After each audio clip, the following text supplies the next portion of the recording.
2024 সালের ডিসেম্বরের সেই দুর্ঘটনার কথা মনে পড়ে?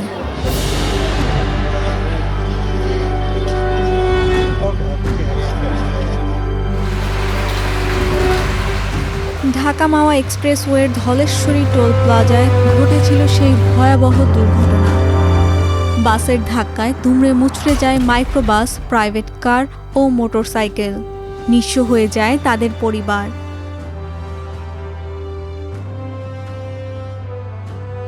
সেদিন চোখের সামনে সুমন মিয়ার সন্তান স্ত্রীকে টেনে হিচড়ে নিয়ে যায় ব্যাপারী পরিবহন বাসটি।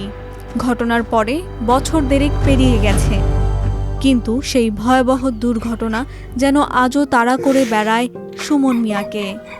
ঘরের আনাচে কানাচে আজও ছড়িয়ে আছে সন্তানের স্মৃতি। আমার মনে হয় কি এখন আমাকে ডাক দেয় আব্বু।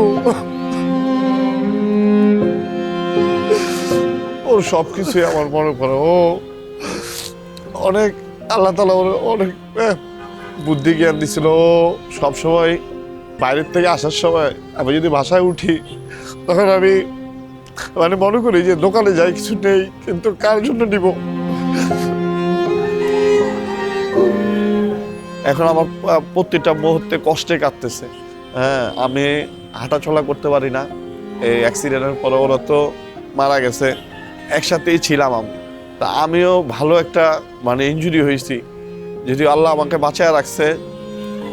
তো আমার মাজায় সমস্যা হয়েছে, পায়ে সমস্যা হয়েছে, আমি এখন ঠিক মতো কোনো কিছু করতে পারি না। আসা যাক সড়কে আহত এমন এক ভুক্তভোগীর কাছে যার পা বিকল হয়ে গেছে। তার নাম ওমর সিদ্দিকী। তিনি একাধিক সড়ক দুর্ঘটনার শিকার হয়েছেন। 2.5 বছর বয়সে একটি ট্রাকের ধাক্কায় তার পায়ে প্রথম গুরুতর চোট লাগে এবং ভুল চিকিৎসার কারণে পরবর্তীতে তার পায়ের গ্যাংরিং ধরে যায়।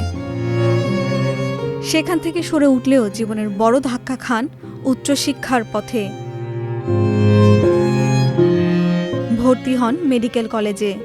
সেখানে শিক্ষক ও সহপাঠীদের নিকট থেকে চরম বুলিং এবং মানসিক হেনস্থার সম্মুখীন হন।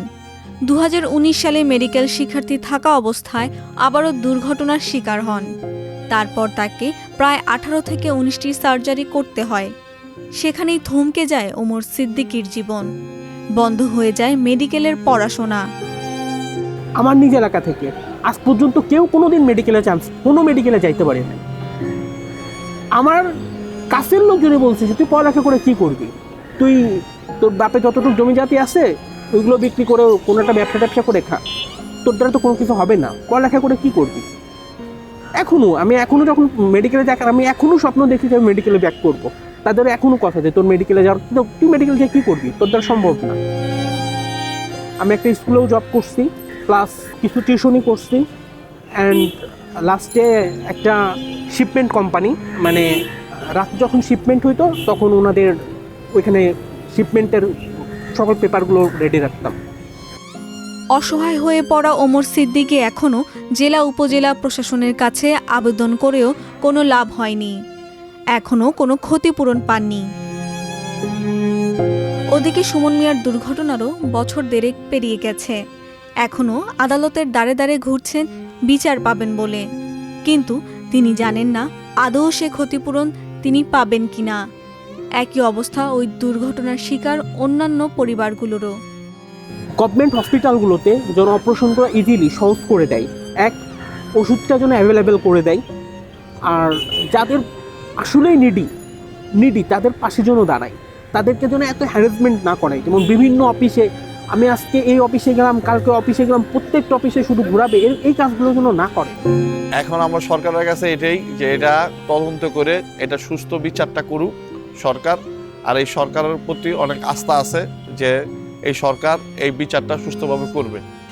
ভাবুন তো, একটি সড়ক দুর্ঘটনা কি শুধুই স্বজন হারানোর কষ্ট, নাকি এর প্রভাব আজীবন বয়ে বেড়াতে হয়? কারোর অঙ্গহানি, কেউ বা মানসিকভাবে ভেঙে পড়েন, হয়তো ভেবেই পান না কি করবেন।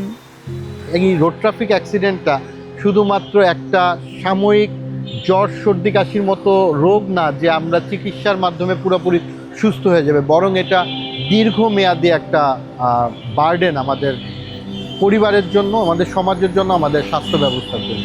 এই পোস্ট ট্রমাটিক যে স্ট্রেসটা থাকে সেটা কাটায় ওঠার ফলে সে দেখা যায় ডিপ্রেশনে পড়ে যাচ্ছে, এমনকি সুইসাইডাল অ্যাটেম্প পর্যন্ত নিচ্ছে। তো এই বিষয়গুলি অবজ্ঞা করা যাবে না। আমি বলবো যে যেই পরিবারের এরকম ট্রমার মধ্যে দিয়ে যাবে তারা যেন অবশ্যই একজন প্রফেশনাল সাইকিয়াট্রিস্টের কাছ থেকে অথবা সাইকোলজিস্টের কাছ থেকে কাউন্সিলিং নেয়। এ তো গেল শারীরিক মানসিক পরিস্থিতির কথা, কিন্তু একটি পরিবারের যিনি একমাত্র উপার্জনকারী রয়েছেন তার ক্ষেত্রে এ ক্ষতির দায়ভার কার উপর বর্তায়? 2026 সালে ঈদুল ফিতরে দেশের সড়ক, রেল ও নৌপথে 377টি দুর্ঘটনা ঘটেছে। এর মধ্যে শুধু সড়কেই 346টি দুর্ঘটনায় 351 জনের মৃত্যু হয়েছে বলে জানায় বাংলাদেশ যাত্রী কল্যাণ সমিতি। একই তথ্য দেখা যায় রোড সেফটি ফাউন্ডেশনের প্রতিবেদনে। সড়ক দুর্ঘটনা সংক্রান্ত ক্ষতিপূরণ আইন অনুসারে আবেদন করার পর ক্ষতিপূরণের অর্থ 2 মাসের মধ্যে ক্ষতিগ্রস্ত পরিবারের ব্যাংক হিসাবে চলে যাওয়ার কথা, কিন্তু নানা জটিলতা ও কর্তৃপক্ষের অবহেলায় সময় মতো ক্ষতিপূরণ পাচ্ছেন না ক্ষতিগ্রস্তরা।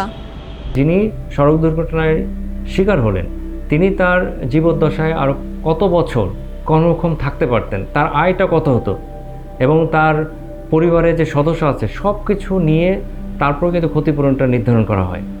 আমাদের দেশে অনেকটা একটা থোক বরাদ্দ আছে, সড়ক দুর্ঘটনায় নিহত হলে 5 লাখ টাকা একটা ক্ষতিপূরণের কথা বলা হয়, কিন্তু এই ক্ষতিপূরণ দেওয়ার জন্য কাগজে কলমে কিছু ব্যবস্থাপনা আছে, সেখানে আপনার আবেদন করতে হবে এবং আবেদন করারও একটা নির্দিষ্ট সময়সীমা আছে এবং এখানে কিছু জটিলতাও আছে। বিশেষ করে যারা একেবারে প্রান্তিক পর্যায়ে যারা মানুষ তারা অনেকেই কিন্তু আসলে এত নিয়ম বোঝে না, তো সেই জায়গায় আসলে রাষ্ট্রের তো উদ্যোগ নিতে হবে।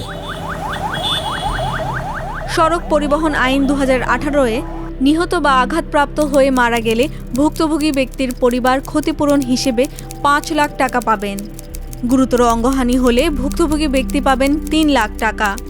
আহত কারো চিকিৎসার মাধ্যমে স্বাভাবিক জীবনে ফিরে আসার সম্ভাবনা না থাকলে আর্থিক সহায়তা 3 লাখ টাকা। তবে স্বাভাবিক জীবনে ফিরে আসার সম্ভাবনা থাকলে পাবেন 1 লাখ টাকা। শুরুতে দুর্ঘটনার পর সর্বোচ্চ 30 দিনের মধ্যে ক্ষতিপূরণের আবেদন করার কথা বলা হয়, কিন্তু এত স্বল্প সময়ে অধিকাংশ ব্যক্তি আবেদন করতে পারেন না। ফলে অন্তর্বর্তী সরকার এই আবেদনের সময়সীমা বাড়িয়ে 90 দিন করে, যা গত বছরের জানুয়ারি থেকে কার্যকর হয়। তাহলে বছরের পর বছর যারা এর শিকার হয়েছেন তারা কি করবেন? আপনি যদি প্রকৃত দায়টা চিহ্নিত করতে পারেন যে আসলে এই দুর্ঘটনার জন্য যে আসলে অনেকটা দায়ী যেটা আমরা বলছি, তাকে চিহ্নিত করতে পারলে আসলে ক্ষতিপূরণ আগে তার কাছ থেকে নেওয়ার ব্যবস্থা করতে হবে। আপনার সড়ক পরিবহন আইনের মধ্যে ফেলে আপনি যদি তাকে অর্থদণ্ড বা কারাদণ্ড যে বিধানগুলি আছে সেটা যদি করেন, তখন দেখবেন যে সড়কে ধীরে ধীরে শৃঙ্খলা একটা দৃশ্যমান পরিবর্তন আসা শুরু হবে। সরকার যদি ক্ষতিপূরণ দেওয়ার চেষ্টা করে সব ক্ষেত্রে, তাহলে হবে কি সড়কের এই বিশৃঙ্খলা যাবে না, কারণ তখন আপনি এই ধরনের দুর্ঘটনা ঘটেও পার পাওয়ার একটা সংস্কৃতি তৈরি হয়ে যাবে। সড়কে একটি দুর্ঘটনা হয়তো মুহূর্তেই ঘটে যায়, কারো প্রাণ কেড়ে নেয়, কারো ভবিষ্যৎ নষ্ট করে দেয়। তাই সবার চাওয়া নিরাপদ সড়ক। হাসমি জাহান, প্রথম আলো।